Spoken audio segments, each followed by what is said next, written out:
Right. I mean, he's behind because the broken hand last year, he missed probably 2/3 of the season. He's getting better.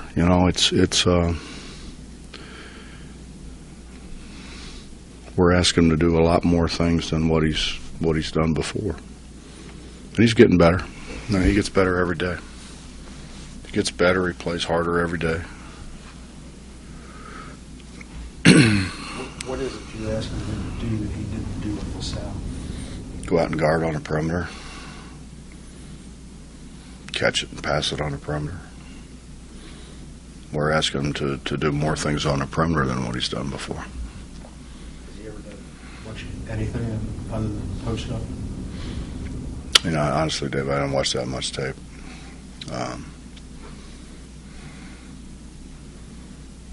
I don't know. I really don't know what their scheme was, but he's not near as at this point. He's not near as knowledgeable as Dennis or Kevin Noreen or even really for that matter Dom. But I mean that's just a matter of continuing to do it. Coach, with Eric, and I don't know how much you can speak about this, but I guess one of the knocks on him has always been like maybe attitude or ego. What's he been like since he's been here? I mean, have you seen anything like that? Has he grown up, so to speak, since he's been here? Well, I think he gets better every day. Mm-hmm. Justin,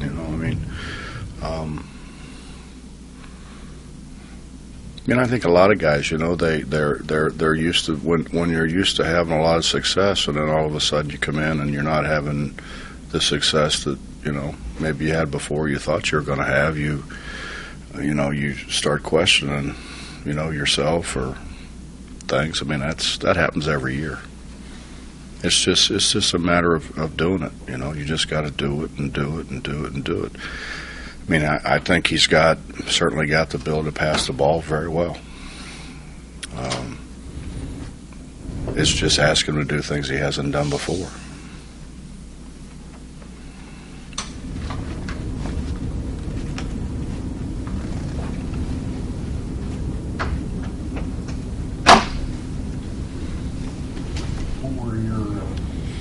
Did you get anything done Friday night other than show people a bunch of stuff?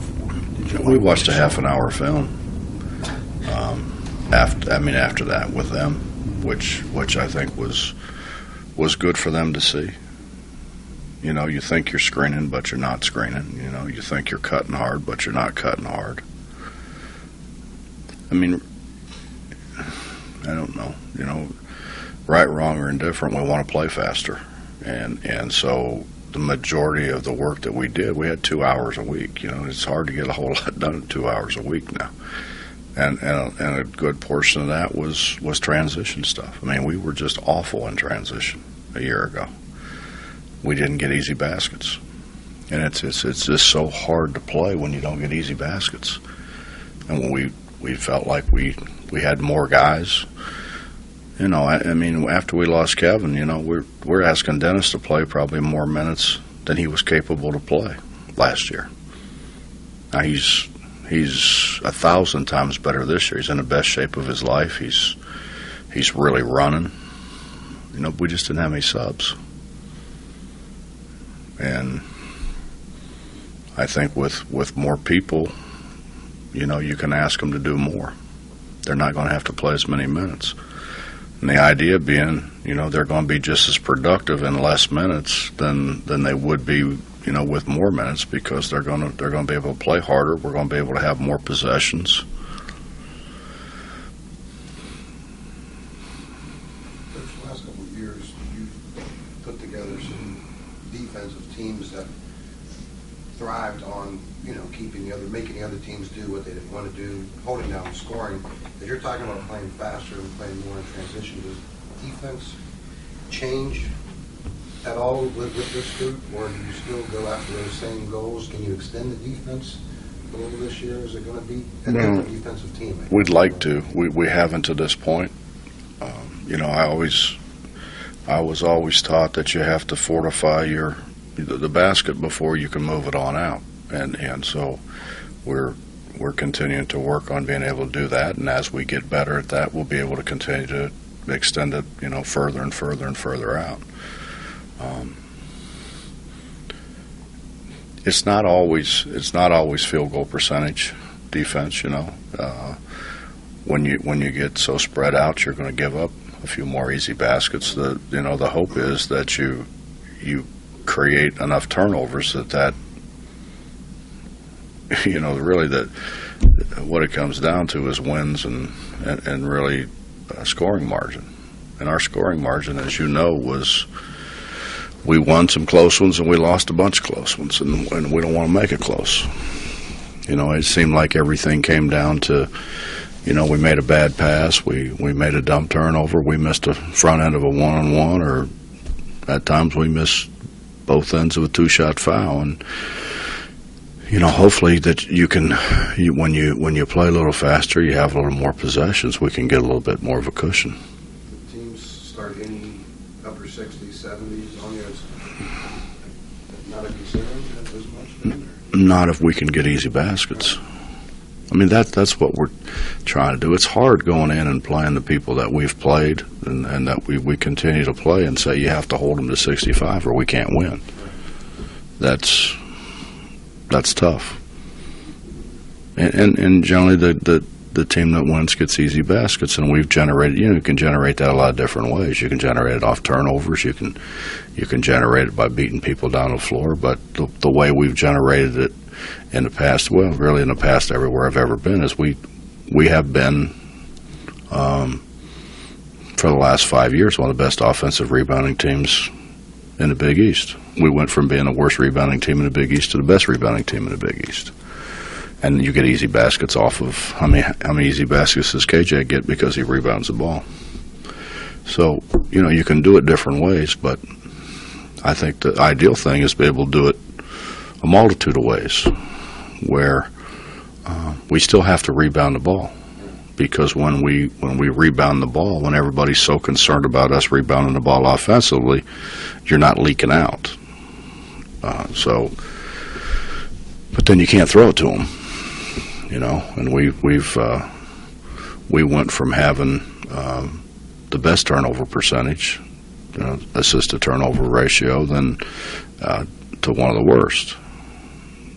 And hopefully that's because we had a bunch of new guys that just were very unsure, and we're playing 18-year-old kids against 22-year-old men in a lot of situations. So hopefully we're better at that. I mean, we had years where we would force 20 to 22 turnovers a game. You're going to get some easy baskets. You do that.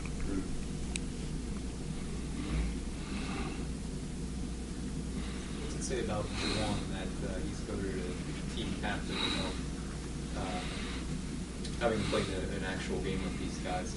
I didn't know they had a vote. Is it your vote? No.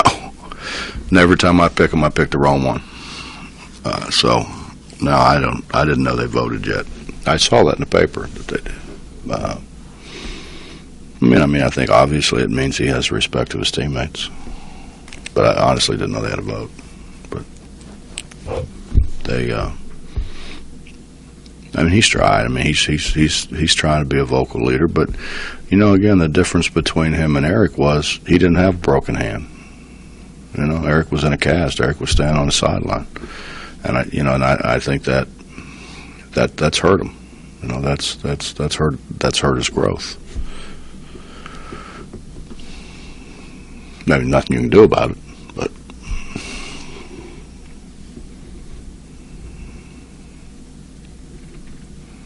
Does he show you those characteristics that you look for in those kind of guys in practice so far? Did you identify anything in that? he's had days.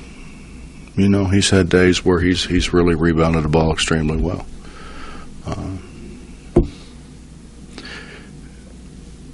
What we're trying to create is consistency on an everyday basis, and it's hard to do that when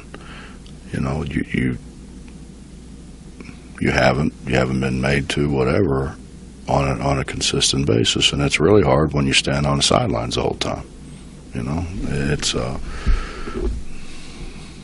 I think, you guys saw Dennis, I think, on Friday night. Dennis is a totally different guy. He's running, he's more active.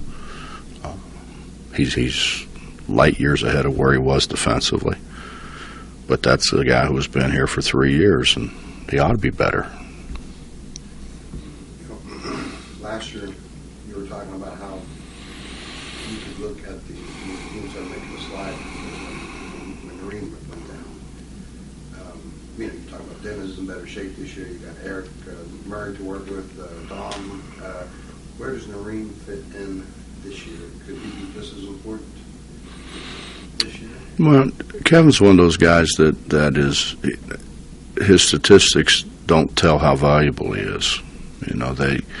They don't show the fact that he blocked his man out every time. They don't show the fact that when we're not getting the ball reversed, he was a guy who could reverse the ball. There were a lot of people who would say we were much, much better when he played because he got more people involved in the offense.